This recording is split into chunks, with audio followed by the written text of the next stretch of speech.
अष्टसिद्धि नवनिधि के दाता असवर दीन जानकी माता राम रसायन तुम्हारे पास सदा रहो रघुपति के दासा। श्री हनुमान ज्योतिष केंद्र सीतामढ़ी में आप सभी का स्वागत है।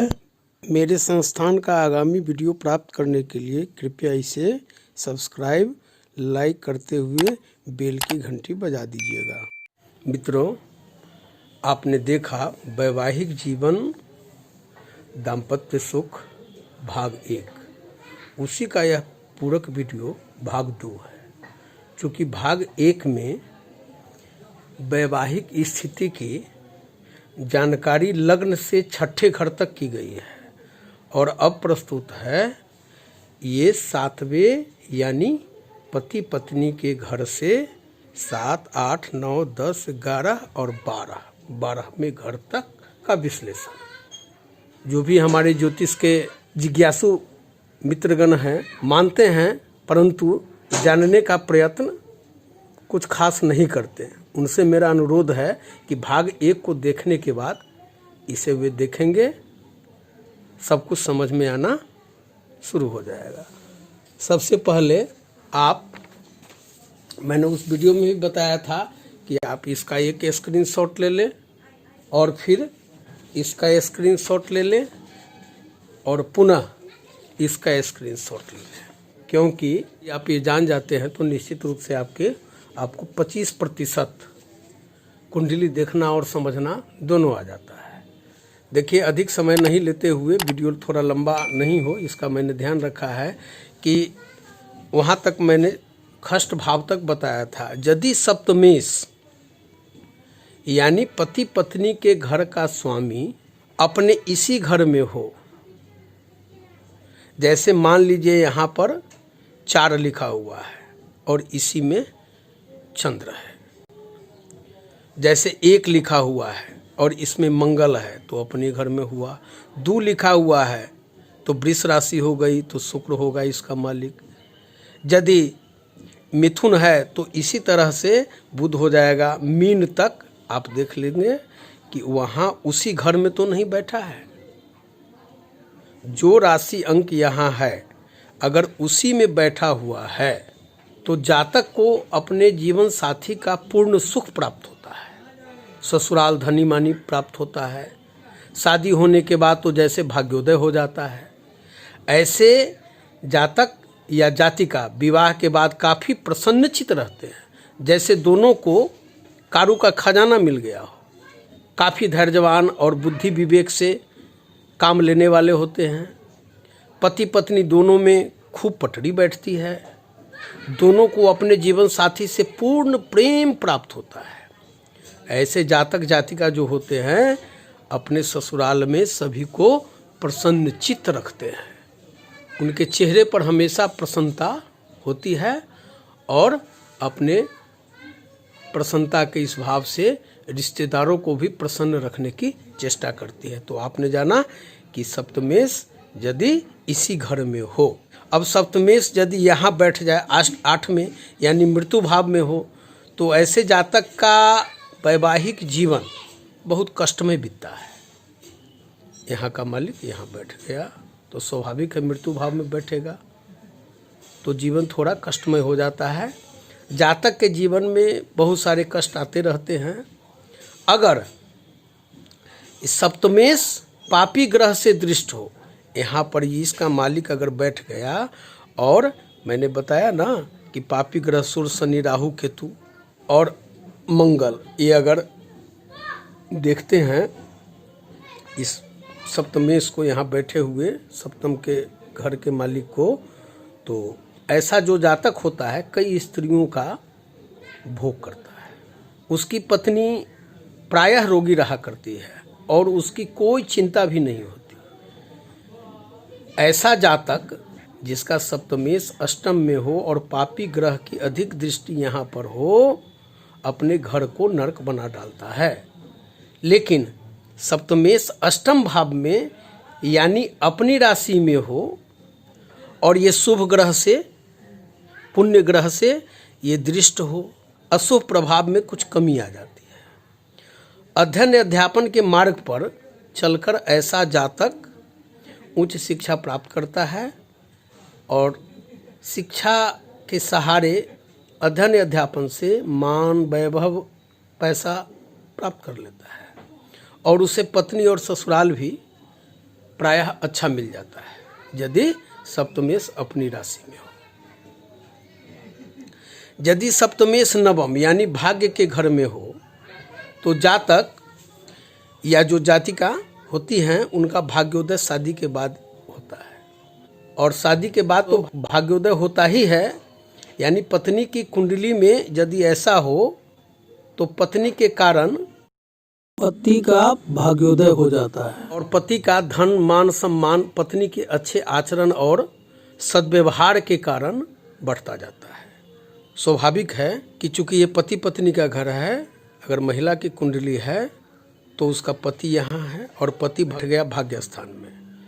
यदि पुरुष की कुंडली है तो पत्नी बैठ गई भाग्य स्थान में। तो स्वाभाविक है कि अगर पति की कुंडली है और पत्नी यहाँ बैठी हुई है भाग्य में, तो पत्नी जो है पति परायणा और मीठा वचन बोलने वाली, ओजस्वी और बच्चों में आसक्ति रखने वाली मिलती है। और यदि ये सप्तमेश है, मान लीजिए यहाँ पर ये 4 है और यहाँ पर ये चंद्र यहाँ बैठ गया,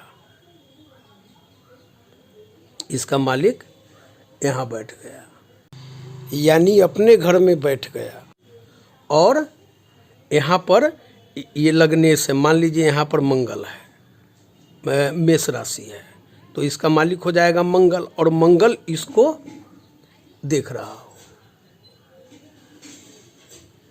यानी लग्नेश की दृष्टि इस पर पड़नी चाहिए। लग्न में जो भी अंक लिखा हुआ है उसका जो राशि स्वामी का ग्रह है वो इसको देखे।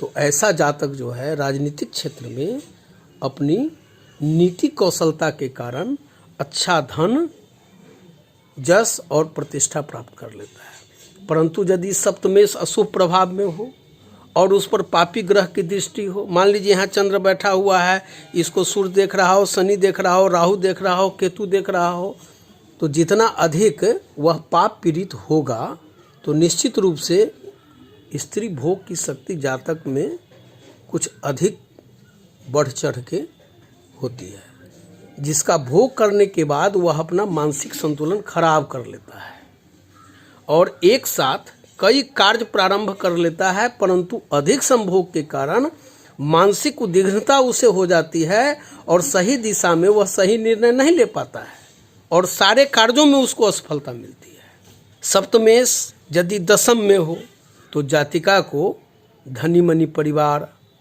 और ससुर नाम वाला धन वाला मिलता है। इसी तरह पुरुष की कुंडली में सप्तमेश यदि दशम घर में हो जाए तो यही होता है। परंतु ऐसा तब होता है जब सप्तमेश को शुभ ग्रह देखते हो या सप्तमेश स्वयं ही शुभ ग्रह हो या अपनी राशि में हो, यानी इसका मालिक यहाँ जो होगा, जिस अंक का मालिक वहाँ अपने इसी राशि में बैठ जाए, तब ऐसा होता है।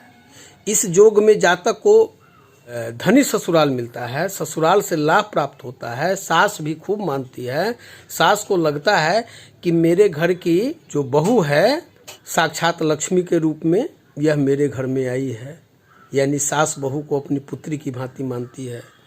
सप्तमेश यदि यह पाप ग्रह हो जाता है, और पुनः बता दूं कि उस पर पाप ग्रहों की दृष्टि होती है, तो ऐसा नहीं होता है। जातक या जातिका फरेबी कहिए, घमंडी कहिए, गुस्सैल कहिए और निंदनीय कार्य करने वाले होते या होती हैं, लेकिन इसमें यह तथ्य एक उभर कर सामने जरूर आता है कि ससुराल धनी मानी और नाम वाला मिलता है, ये निश्चित है।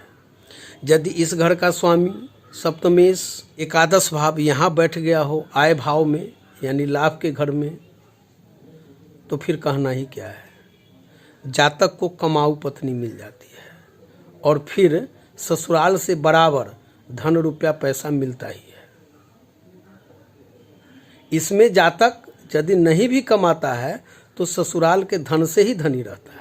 इसमें एक तथ्य यह है कि अगर इसका मालिक लाभ स्थान में बैठ जाता है तो जातक कमा रहा है तो ठीक है, और नहीं कमा रहा है तो ससुराल के अधीन होकर वह घर जमाई भी बन सकता है, जिसके कारण उसे कुछ भी करने की ज़रूरत नहीं पड़ती। यानी ऐसे कहें कि मुफ्त का चंदन घिस रघुनंदन। लेकिन एक बात है, जातक को बेटा का सुख कम और बेटी का सुख ज़्यादा मिलता है, यानी पुत्री अधिक होती है। पुत्र प्रायः एक संतान ही हुआ करते हैं, और इस पर पापी ग्रह की दृष्टि हो या पाप ग्रह हो तो जातक अपना जन्म स्थान से दूर रहता है, मक्खी चूस हो जाता है। कहते हैं ना कि पढ़ लिख के भी मूर्ख, ऐसा इस युग में जातक को हो जाता है, और उसकी संतान अपने पिता की बाद में उपेक्षा करने लगती है। ऐसे व्यक्ति की समाज में जगहंसाई भी हो जाती है। और यदि यह सप्तमेश 12वें घर यानी व्यय भाव में बैठा हो, खर्च के घर में, तो जातक की शादी बड़ी आयु में होती है। घर परिवार में ऐसा जातक अपनी पत्नी पर अधिक ध्यान नहीं देता है। व्यय भाव है, खर्च का भाव है, पत्नी के कारण उसे बदनामी भी सहनी पड़ती है। परंतु ऐसा जातक घर परिवार की उन्नति में अच्छा खासा समय देता है।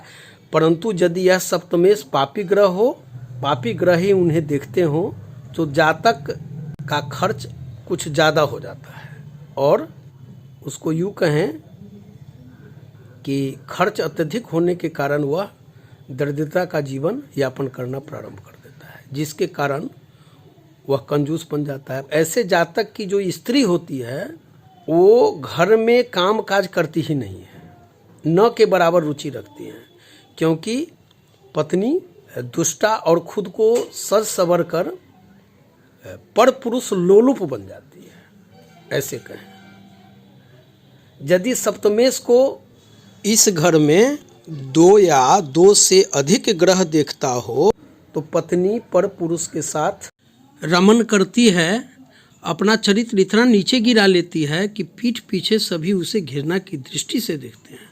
उम्र ढलने पर ऐसे ही स्त्री के बारे में लोग कहते हैं बूढ़ बेश्या तपस्विनी। तो वीडियो लंबा हो रहा है, अब अगले वीडियो में मैं बताऊंगा कि इस घर में, सप्तम घर में कौन से ग्रह होंगे, उसका क्या फलाफल होगा, या इस पर जो अन्य ग्रहों की दृष्टि होगी उसके क्या फल कथन होंगे। इसे भी प्रतीत होता है कि 2 भाग में लाना पड़ेगा, क्योंकि वीडियो के माध्यम से बहुत कुछ विश्लेषण करना चाहता हूं, परंतु चुप इसलिए हो जाता हूं कि पता नहीं लंबा वीडियो आप भरसक ही देखें। इसलिए कोशिश करता हूं कि अधिक बताने से अच्छा है उसे पार्ट में बनाऊं। अब अगले वीडियो में मिलूंगा। नमस्कार। मेरा आगामी वीडियो प्राप्त करने के लिए सब्सक्राइब, लाइक करते हुए बेल की घंटी बजा दीजिएगा।